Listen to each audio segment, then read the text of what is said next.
Looking forward to tomorrow's budget speech, the South African Youth Economic Council wants an end to fiscal austerity measures, free higher education and a state-owned bank. The council says this is the only way the youth can build a better economy in the future. Standi Wemsomi from the South African Youth Economic Council joins us now from Johannesburg this evening. Thank you so much for your time, Ms. Msomi. Let's start with the issue that really affects the youth the most, the issue around fee-free higher education. We're told time and time again that there simply isn't any money. Do you believe this? Yes, thank you so much for having us on Newsnight this evening.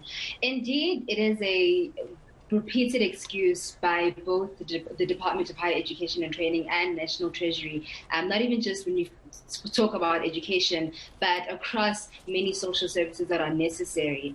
And I believe, or rather as the Council, we believe that it is imperative for National Treasury to find broader and more creative ways to fund higher education. Many different countries across the world that offer fee-free education normally resort to things like raising bonds, and that's something that National Treasury can embark on in conjunction with the Reserve Bank to widen the scope of the Reserve Bank so that we have the capacity and the funds as well to finance fee-free higher education. Of course, we need to also look at growing our economy so that government revenues are enough to finance the higher education sector.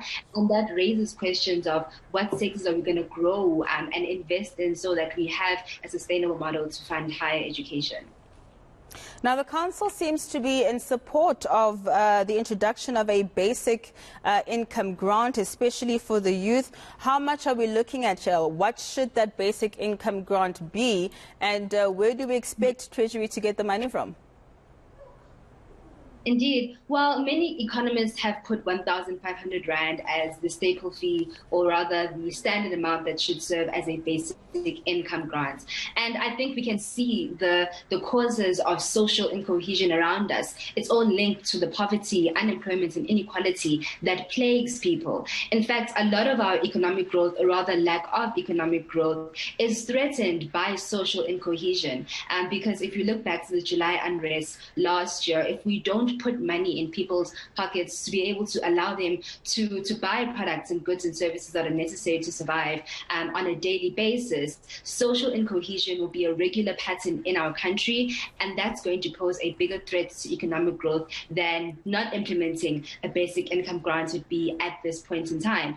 And so government could look at various ways to do this. One other suggestion that the Council has actually put forward in its statement that it released today was that government should look at creating a sovereign wealth fund. And at the moment, the mineral industry is a big industry that contributes a lot of money to government revenues and our GDP. And all those resources and finances collected from the mineral industries and other industries could be collected and put together to create something like a sovereign wealth fund that is then used to finance a basic income grant as well as finance fee-free higher education.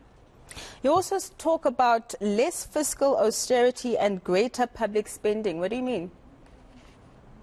Indeed, fiscal austerity is something that I guess a famous prime minister such as Margaret Thatcher back in her time was famous for, basically saying that the government or National Treasury must decrease its contribution into the economy and allow the private sector to be the ones to stimulate economic growth. And we see it in government embarking on its task of disassembling an entity like Eskom.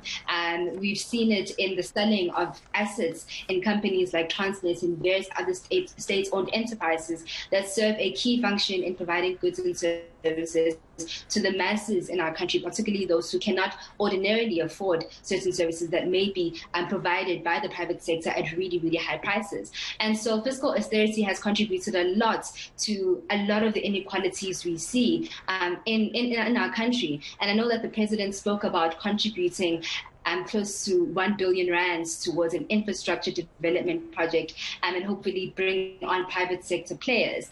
But if we as a country are going to continue to say that we want to become a developmental state and follow the growth patterns of the Asian tigers, we aren't really being true to what that actually entails. And that actually entails being the ones to lead things like infrastructure development and community development, and ensuring that communities in marginalized areas are given the same resources or similar resources afforded to those who have access to resources and who can purchase it themselves through their purchasing power.